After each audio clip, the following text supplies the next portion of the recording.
जितनी बेटी बहन है सब आई हैं, अभी तो संपत्ति खोलेंगे तो बंटवारा हो जाएगा, बाद में खोलेंगे। आराम से महाराज जितनी क्रिया करनी है वो सब किए, और जब सब मेहमान चले गए तो ताला को तोड़ा गया भैया। और जब ताला को तोड़ा गया देखे ना तो ईंट और पत्थर भरे हैं। संपदा के नाम से ये सेवा है, नहीं रहेगी तो दुनिया वाले पूछने वाले नहीं हैं। शुक्राचार्य जी ने एक कथा सुनाई, राजा बलि ने कहा बढ़िया कथा सुनाई आपने, लेकिन एक कथा मैं कहूं? हाँ हाँ कहो। तो राजा बलि ने कहा गुरुजी, एक सेठ जी हैं, उनका कोई संतान नहीं था, उनकी पत्नी थी। दोनों ने विचार किया कि तीर्थ यात्रा जानी चाहिए। घर में एक छोटा सा नौकर है, कहा बेटा ये चाबी रख ले, घर की साफ सफाई करना, और हम लोग ना तीर्थ यात्रा करके आ रहे हैं। 6 महीना बाद तीर्थ यात्रा करके आए। सेठ जी ने कहा बेटा घर की चाबी दे। नौकर कहता मैं नहीं दूंगा, 6 महीना मैं रह गया हूं, ये मेरा है। राजा बलि ने कहा हे गुरुजी यही निर्णय कर दीजिए, उस नौकर को चाबी देनी चाहिए कि नहीं। बोले पगला गए हो, जब मालिक आ गए हैं चाबी मांग रहे तो नियम तो ये कहती कि दे देना चाहिए। बोले वही नियम तो मैं आपको कह रहा हूं। वो संसार का मालिक हो परमात्मा, हम सब यहाँ जितने हैं सब उसके मैनेजर तो हैं जो संपदा दे करके भेजी है, और वही परमात्मा उसकी संपत्ति को मांगने के लिए आया है, तो क्यों ना आज दे दें। वो चाबी देना ही तो चाहता हूं मैं, आप मुझे मना क्यों कर रहे हैं। आज मैं अपना सर्वस्व उसे लुटा दूंगा। बामन ने कहा वो बलि ये कोने में जाकर के गुड़गुड़ गुड़गुड़ क्या रखा है, देना है तो हाँ करिए, नहीं तो मैं चल रहा हूं, मेरे पास समय नहीं है। बलि ने कहा महाराज रुकिए, मैं दान अवश्य करूंगा। देखिए दान से कभी घबराना नहीं चाहिए, मैं दान अवश्य करूंगा। ऐसा करिए आप नाप लीजिए। बोले पहले संकल्प करिए। संकल्प करने लगे तो संकल्प पात्र में जो छिद्र होती है ना घोटी, उसमें जाकर के शुक्राचार्य जी मेंढक बन करके बैठ गए। जल ही नहीं गिरेगा तो संकल्प कैसे होगा। भगवान ने कुशा का तिनका उठाया और डाल दी छिद्र पर। शुक्राचार्य जी के एक नेत्र फूट गए, छटपटा करके बाहर आए, जल गिरा, संकल्प हुआ। राजा बलि ने कहा नाप लो। बामन जी ने कहा दान किया हो तो प्रणाम नहीं करोगे।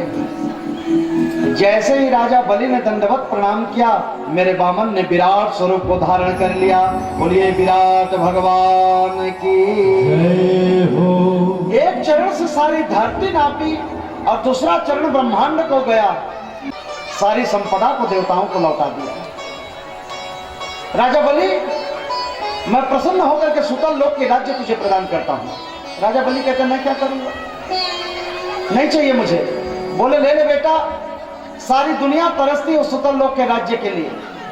बोले एक शर्त पर लूंगा। बोले क्या शर्त है। जिस किसी दरवाजे से अंदर आऊं और जिस किसी दरवाजे से बाहर जाऊं केवल आपका दर्शन पाऊंगा। बामन जी ने कहा तेरे चपरासी बन जाऊं, डंडा लेकर के खड़ा रहूं दरवाजे पर, तभी तो देखेगा। बामन जी कहते तूने दान भी ऐसा किया है, मैं बड़ा प्रसन्न हूं, तेरे लिए चपरासी बनने के लिए भी तैयार हूं। भगवान ने सुतल लोक का राज्य प्रदान किया, चपरासी बन करके बैठे। मां लक्ष्मी को चिंता हो गई। नारद जी से पूछा तो सारी बात नारद जी ने बताई। तो मां लक्ष्मी ने क्या किया, ब्राह्मणी का वेश बना करके सुतल लोक में गई। कब? श्रावण की पूर्णिमा भैया, रक्षाबंधन का दिन। राजा बलि दरवाजे पर बैठे थे। मां लक्ष्मी कहती भैया। राजा बलि ने कहा मेरी तो कोई बहन नहीं। बोले मेरा भी कोई भाई नहीं है। अब आज तो राखी का दिन है, आज भैया मैं आपके कलाई पर राखी बांधना चाहती हूँ।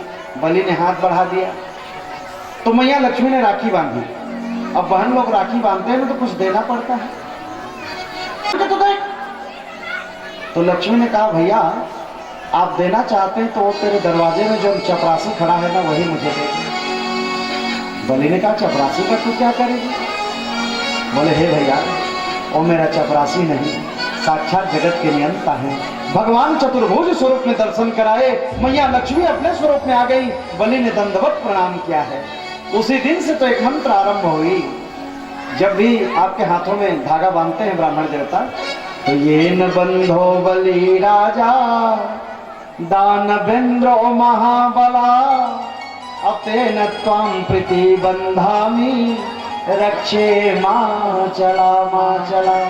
हे यजमान, वही धागा कौन जो लक्ष्मी ने बलि के हाथों पर बांधा था, वही रक्षा के धागा मैं तेरे हाथ में बांध रहा हूं।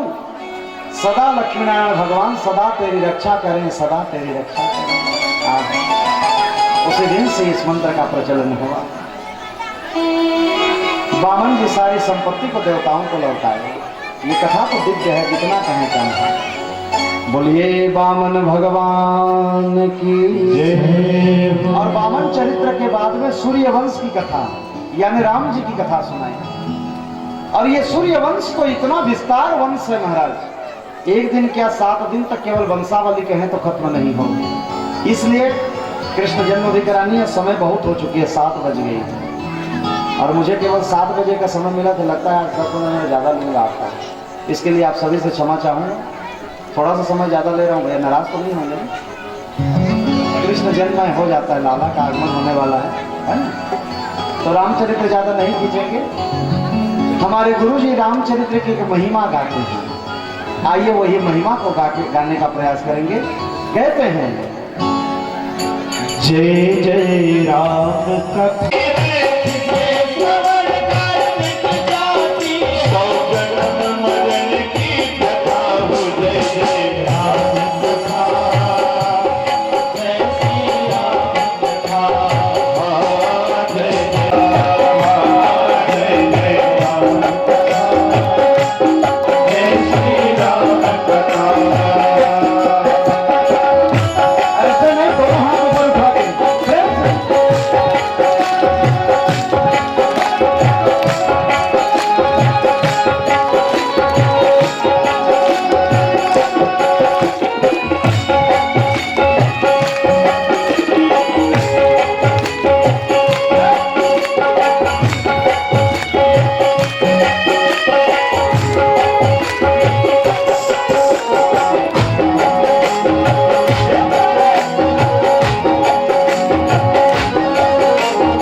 कथा पहले इसलिए सुनाई क्योंकि राम जी का जो चरित्र है ना, मर्यादा पुरुषोत्तम का चरित्र है। जब तक मर्यादा जीवन में उतर करके नहीं आएगी, लीला पुरुषोत्तम का दर्शन नहीं होने वाला। राम जी की कथा तो दिव्य है। कभी राम कथा सुननी है ना प्यारे, तो अभी मेरे राम जी की कृपा से रायगढ़ की पावन धरा पर कबीर चौक में एक मोहल्ला है नावापारा, जहाँ 13 अप्रैल से राम कथा गाई जाएगी। अगले वर्ष भी उन्होंने राम कथा ही सुनी थी। इस साल उनका आग्रह हुआ कि महाराज जी एक बार फिर राम कथा करेंगे, और 13 अप्रैल को राम कथा आप वहाँ श्रवण कर सकते हैं। यदि राम कथा सुनने की इच्छुक हो तो जरूर पधारें, बड़े प्यार से वहाँ गाएंगे सब बैठ करके। वंश की कथा सुनाई। चंद्रवंश माने वाले कृष्ण चंद्र की वंशज। चंद्रवंश में एक राजा हुए रंती देव, और इन्हीं के वंश में एक और वंश चला जिसे कुरुवंश, कौरव पांडवों का वंश कहलाया। और इसी शाखा में एक वंश और आगे बढ़ा, पंचाल वंश, जिसे मगध वंश के नाम से लोग जानते हैं। और उसी वंश में एक राजा हुए, नाम था यदु। दुनिया में कीर्ति ऐसी फैली कि चंद्रवंश को यदुवंश के नाम से लोग जानने लगे। यदु महाराज इतने प्रतापी हुए। और आगे चल करके इन्हीं महाराज के वंश में एक राजा हुए हैं देवमिढ़। देवमिढ़ राजा की 2 पत्नियां थी। एक पत्नी के 2 पुत्र हुए, अर्जंत और परजंत, और दूसरी पत्नी का जो बेटा हुआ उसे कहते हैं सूरसेन। और सूरसेन का एक पुत्र हुआ जिसका नाम था वसुदेव। और वसुदेव जी ही महाराज की 7 पत्नियां थी राजन। कौन कौन?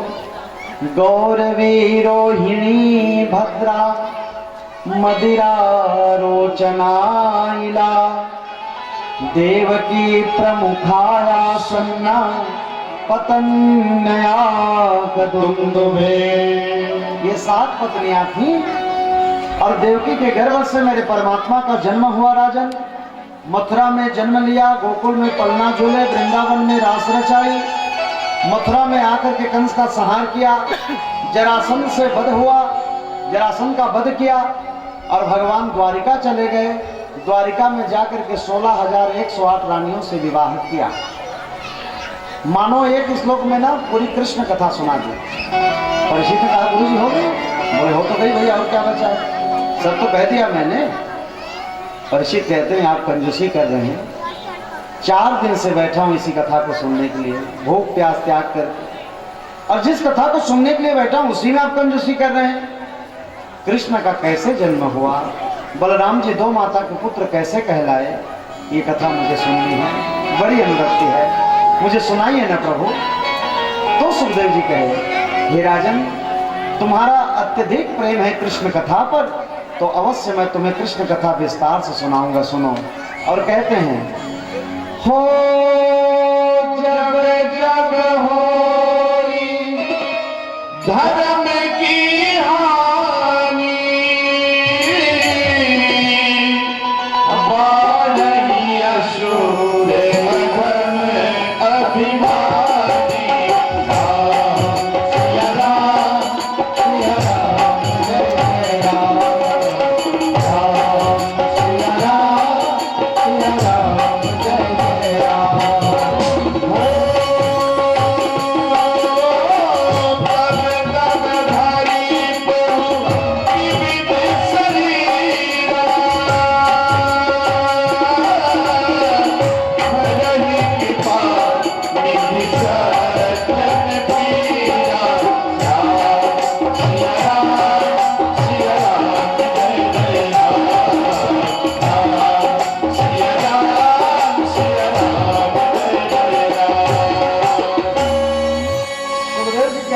परीक्षित, जब जब धर्म की हानि होती है, पाप अत्याचार बढ़ता है, तो परमात्मा अवतार लेकर के आते हैं।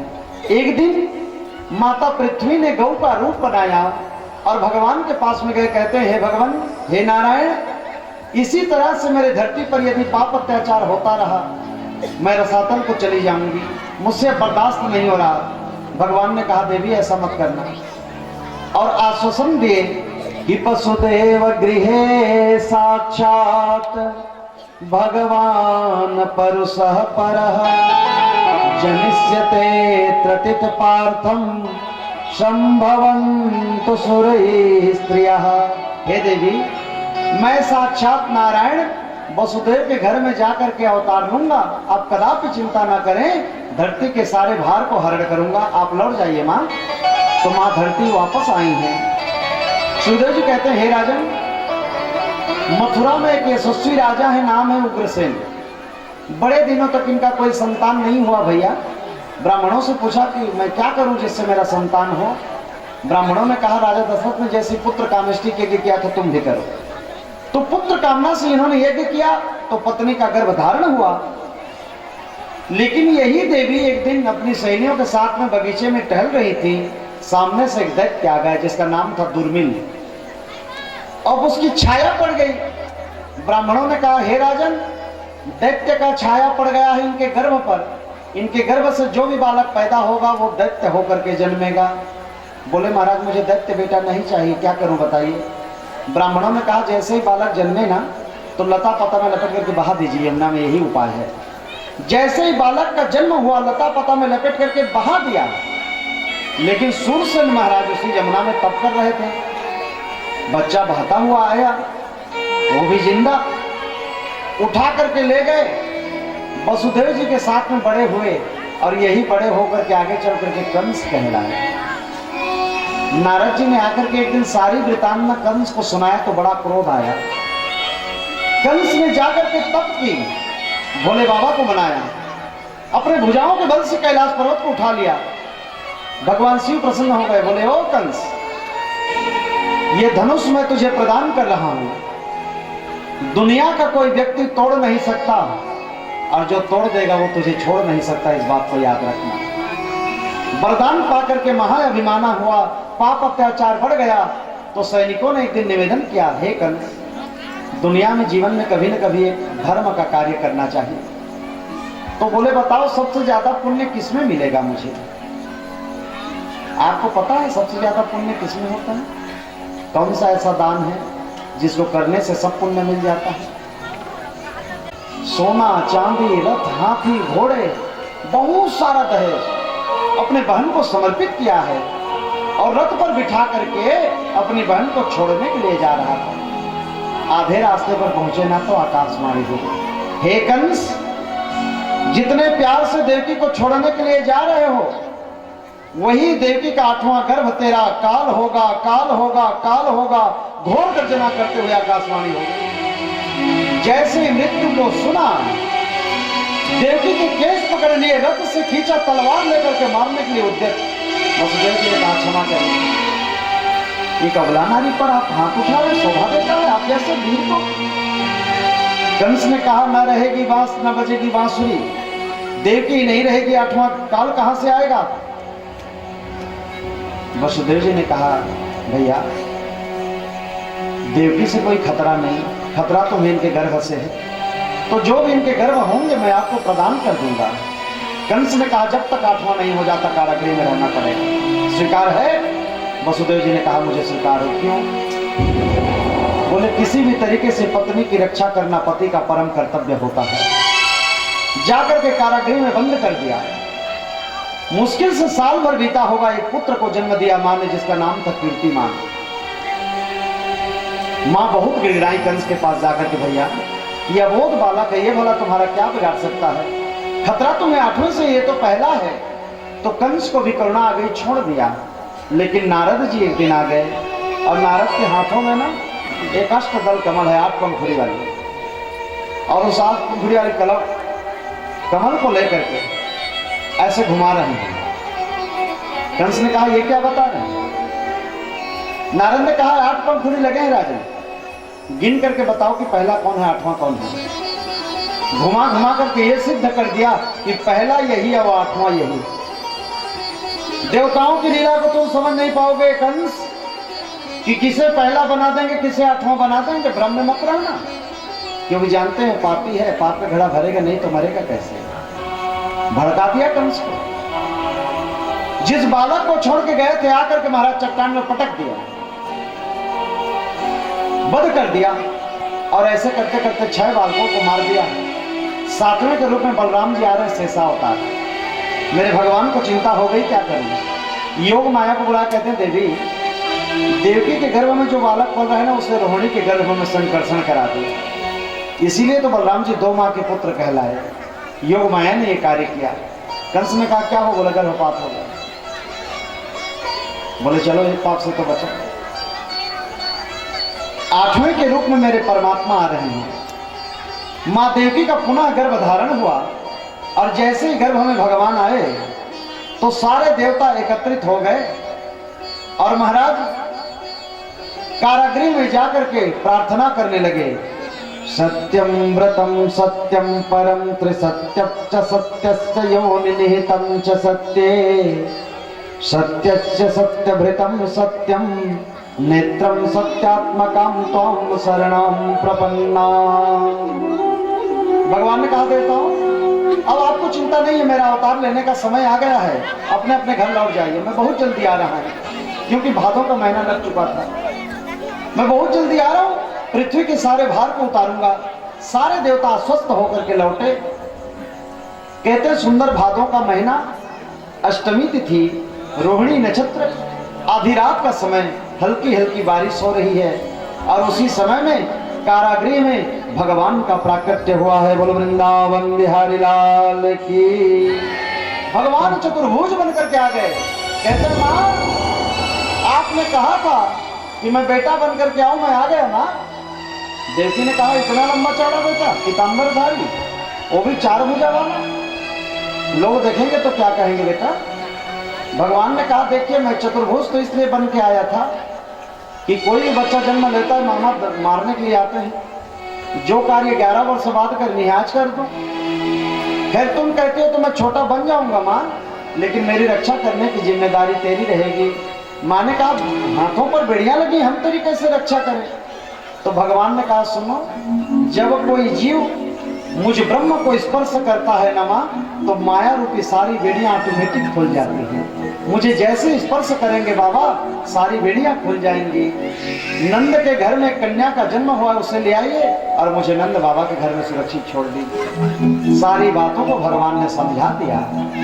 वसुदेव जी को समझाया, भगवान को एक सूप पर बिठाए जैसे ही तो सारी बेड़ियां कट गई और वही वसुदेव जी भगवान को लेकर के जा रहे हैं। आइए दर्शन करें लाला का कि कैसे भगवान को लेकर के वसुदेव जी गए हैं नंद के घर में। सभी दर्शन करेंगे, कोई भी माँ अपने स्थान से नहीं उठेंगी, झांकी का दर्शन करेंगे और बाद में थोड़ी देर बाद फिर नंद महोत्सव की ओर आप लोग चलेंगे। बोलिए वृंदावन बिहारी लाल की जय हो। बोलिए बाल कृष्ण भगवान की जय हो।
भयो जय कन्हैया लाल की। आनंदो भंग भयो जय कन्हैया लाल की।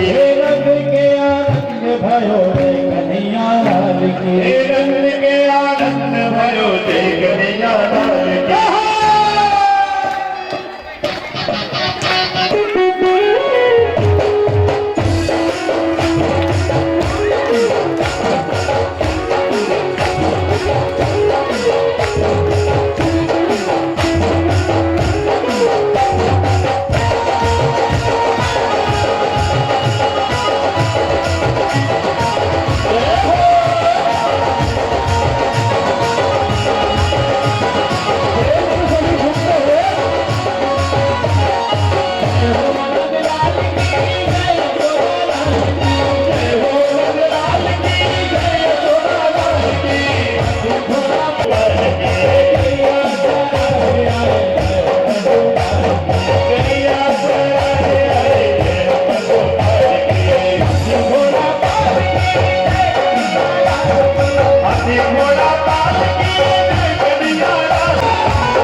श्री बांके बिहारी तेरी आरती गाऊं श्री बांके बिहारी तेरी आरती गाऊं श्री बांके बिहारी तेरी आरती गाऊं श्री बांके बिहारी तेरी आरती गाऊं आरती गाऊं प्यारे आपको नाम आरती गाऊं प्यारे आपको नाम आरती गाऊं प्यारे आपको नाम आरती गाऊं प्यारे आपको नाम श्याम सुंदर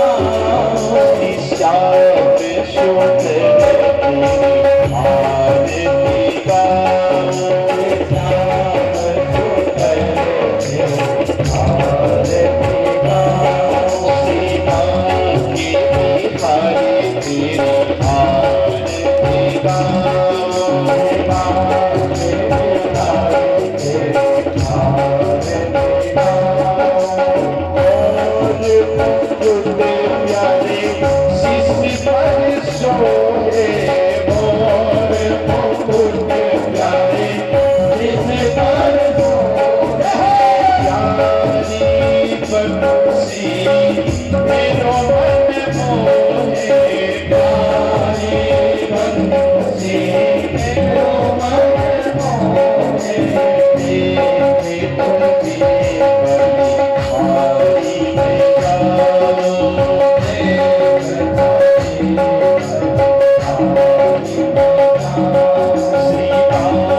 भागवत भगवान की